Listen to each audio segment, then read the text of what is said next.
बघू शकता इथे आपण तयार केलेला थेपला अतिशय छान आणि कुरकुरीत असा तयार झाला आहे। हा थेपला तुम्ही प्रवासामध्ये सुद्धा घेऊन जाऊ शकता, अजिबातही खराब होत नाही। 8 दिवसापर्यंत तसेच राहतात। हे पराठे टिकून राहण्यासाठी काही टिप्स सुद्धा मी या व्हिडिओमध्ये तुमच्यासोबत शेअर करणार आहे, त्यामुळे व्हिडिओ शेवटपर्यंत नक्की बघा। इथे आपण हा थेपला बनवण्यासाठी हाफ जुडी मेथी घेतलेली आहे। सर्वात आधी मेथी स्वच्छ निवडून घ्यायची आणि नंतर धुवून घ्यायची। धुतल्यानंतर मेथी छान अशी सुकवून घ्यायची आणि नंतर बारीकसर आकारामध्ये कट करून घ्यायची। ही मेथी कोरडी आहे म्हणून थोड्याशा काळ्यासुद्धा मी वापरत आहे। बघू शकता अशा पद्धतीनेच आपल्याला ही मेथी कट करून घ्यायची आहे। मेथी कट केल्यानंतर ही मेथी धुवायची नाही, यामुळेच ही मेथी आपण अगोदरच धुवून घेतलेली आहे। आता एका ताटामध्ये हे सर्व मेथी मी काढून घेत आहे। पाट्यावरती अगदी छोटंसं वाटण बनवून घेऊया। यासाठी 1 चमचा धने, अर्धा चमचा जिरे आणि अर्धा चमचा ओवा वापरलेला आहे। हे सर्व बारीकसर आपल्याला वाटून घ्यायचं आहे।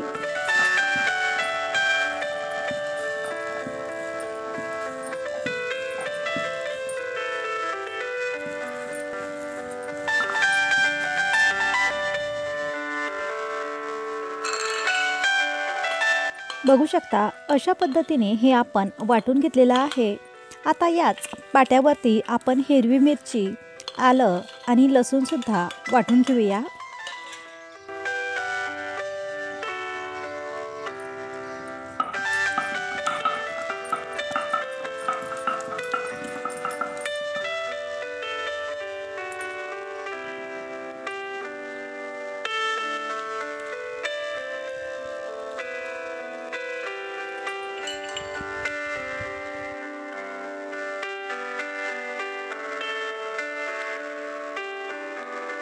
आलं, लसूण आणि हिरवी मिरची याची सुद्धा पेस्ट इथे तयार झाली आहे। आता एका बाउलमध्ये आपण मेथी टाकून घेतलेली आहे।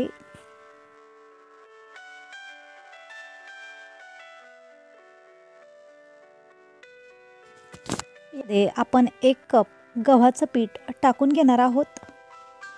गव्हाचं पीठ गाळून घ्यायचं आणि नंतरच टाकून घ्यायचं आहे। चवीनुसार यामध्ये मीठ टाकलेलं आहे। अगदी चिमूटभर यामध्ये हिंग टाकलेला आहे।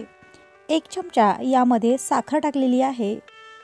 1 चमचा यामध्ये आपण पांढरे तीळ टाकलेले आहेत आणि अर्धी वाटी यामध्ये आपण दही टाकलेलं आहे। आता यामध्ये अर्धा टीस्पून हळद टाकून घ्यायची आहे। अर्धा चमचा यामध्ये लाल मिरची पावडर टाकून घ्यायची आहे।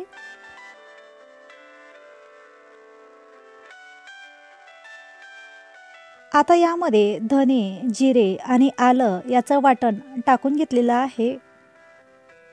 आता यामध्ये हिरवी मिरची आणि लसणाचं वाटण सुद्धा टाकून घेतलेलं आहे। हा पराठा मऊ लुसलुशीत होण्यासाठी यामध्ये उकडून घेतलेला 1 बटाटा वापरत आहे। हा बटाटा उकडून घ्यायचा आणि नंतर याच्या साली काढून अशा पद्धतीने किसून हा बटाटा आपल्याला टाकून घ्यायचा आहे।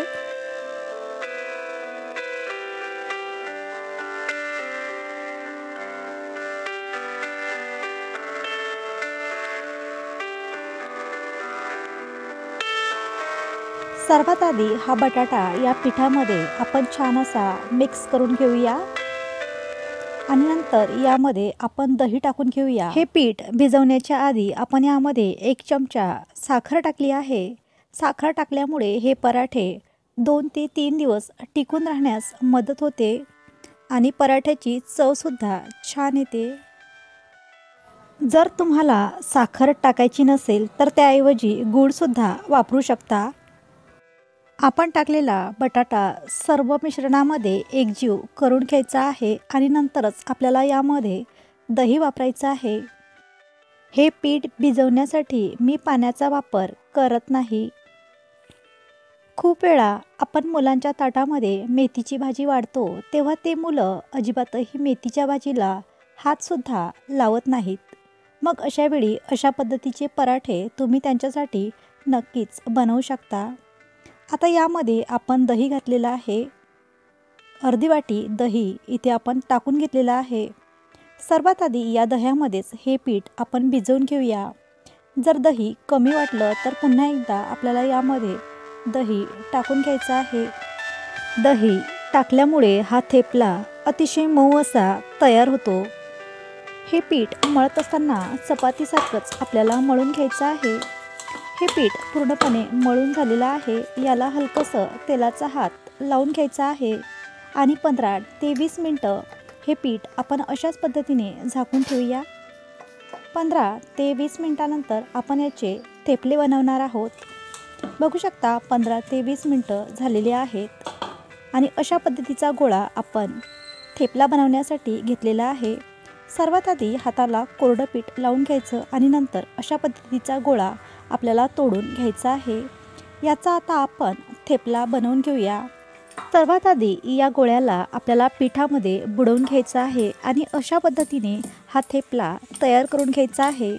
इथे हा थेपला तुम्ही लाटूनसुद्धा बनवू शकता किंवा हाताने थापूनसुद्धा बनवून घेऊ शकता। जर तुम्हाला हा थेपला पातळ हवा असेल तर लाटून घ्या आणि जर तुम्हाला हा थेपला थोडासा जाडसरच हवा असेल तर थापूनसुद्धा घेऊ शकता। इथे एक बाऊल घेऊन अशा पद्धतीने प्रेस केल्यानंतर आपल्याला छोटा थेपला मिळणार आहे। हा थेपला मुलांना तुम्ही डब्यावर देण्यासाठी सुद्धा बनवू शकता। अशा पद्धतीचे छोटे छोटे थेपले जर तुम्ही मुलांना डब्यावर दिले तर मुलं आवडीने नक्की खातील। आता दुसरासुद्धा थेपला आपण तयार करून घेऊया। सर्वात आधी हाताला तेल किंवा कोरडं पीठ लावून घ्यायचं आणि नंतर या गोळ्याला छान असा गोलसर आकार देऊन घ्यायचा आहे आणि नंतर या गोळ्याला आपल्याला कोरडं पीठ लावून घ्यायचं आहे। हा थेपला थोडासा मी जाडसरच बनवत आहे कारण हा थेपला आज आम्ही गरम गरमच खाणार आहोत। हे थेपले मी खास करून नाश्त्यासाठी बनवले आहेत। तुम्ही प्रवासासाठी सुद्धा बनवून घेऊन जाऊ शकता। अशा पद्धतीने हाताने थापूनसुद्धा तुम्ही हा थेपला बनवू शकता। बघू शकता किती छान आणि सिंपल ही रेसिपी आहे आणि मुलांना कळणारसुद्धा नाही की यामध्ये तुम्ही मेथीची भाजी टाकलेली आहे। तिसरासुद्धा थेपला इथे आपण तयार करून घेऊया। बघू शकता अशा पद्धतीने प्रत्येक वेळी मुलांना नाश्त्यासाठी काय बनवायचं हा प्रश्न तुम्हाला पडत असेल तर मार्केटमध्ये आता खूप जास्त मोठ्या प्रमाणामध्ये मेथीची भाजी आली आहे। त्यामुळे मेथीच्या भाजीचा वापर करून तुम्ही खूप काही पदार्थ बनवून मुलांना खाऊ घालू शकता। एकदाच 2 ते 3 थेपले मी तयार करून घेतलेले आहेत। आता हे थेपले आपण तव्यावरतीच भाजून घेऊया। जर तुम्हाला हा थेपला थापता येत नसेल तर तुम्ही बेलण्याने लाटूनसुद्धा घेऊ शकता। इथे गॅसवरती मी तवा गरम होण्यासाठी ठेवलेला आहे। तवा छान असा गरम झाल्यानंतर या तव्याला छान असं तेलाने ग्रीस करून घ्यायचं आहे। तेलाने तवा ग्रीस केल्यानंतरच आपल्याला यावरती पराठा टाकून घ्यायचा आहे। पराठा टाकत असताना हलक्या हाताने टाकून घ्या। ज्या पद्धतीने आपण पुरणाची पोळी तव्यावरती टाकतो ना, अगदी त्याच पद्धतीने हा थेपला आपल्याला तव्यावरती टाकून घ्यायचा आहे। दोन्ही बाजूंनी छान असा खरपूस रंग येईपर्यंत आणि कुरकुरीत होईपर्यंत हा पराठा आपल्याला भाजून घ्यायचा आहे। हा थेपला भाजत असताना दोन्ही बाजूंनी तेलसुद्धा लावून घ्यायचं आहे। खूप वेळा आपण मुलांना तेच ते पदार्थ करून खाऊ घालतो। यामुळे मुलंसुद्धा बोर होतात आणि खाण्यासाठी नकार देतात। त्यामुळे अशा पद्धतीचे पदार्थ तुम्ही मुलांसाठी नक्कीच बनवू शकता। हा पराठा बनवण्यासाठी फक्त आपण अर्धी जुडी मेथी वापरली आहे। 1 कप गव्हाचं पीठ वापरलं आहे। अतिशय कमी साहित्यामध्ये तयार झालेला हा पराठा आमच्या मुलांना खूप जास्त आवडला होता। तुम्हीसुद्धा तुमच्या मुलांसाठी अशा पद्धतीचे हे पराठे नक्की बनवून बघा। बाहेरून हा थेपला अतिशय कुरकुरीत असा तयार झाला आहे आणि आतून मऊ गुबगुबीत असा हा पराठा तयार झाला आहे। याला तुम्ही पराठा किंवा मेथीचा थेपलासुद्धा म्हणू शकता। हा थेपला भाजण्यासाठी मी खास करून तेलाचाच वापर केलेला आहे. तुम्ही तुपाचा वापरसुद्धा करू शकता. अतिशय कमी साहित्यामध्ये तयार होणारी ही रेसिपी आहे आणि तयार झालेली ही रेसिपी तुम्ही प्रवासामध्ये सुद्धा घेऊन जाऊ शकता.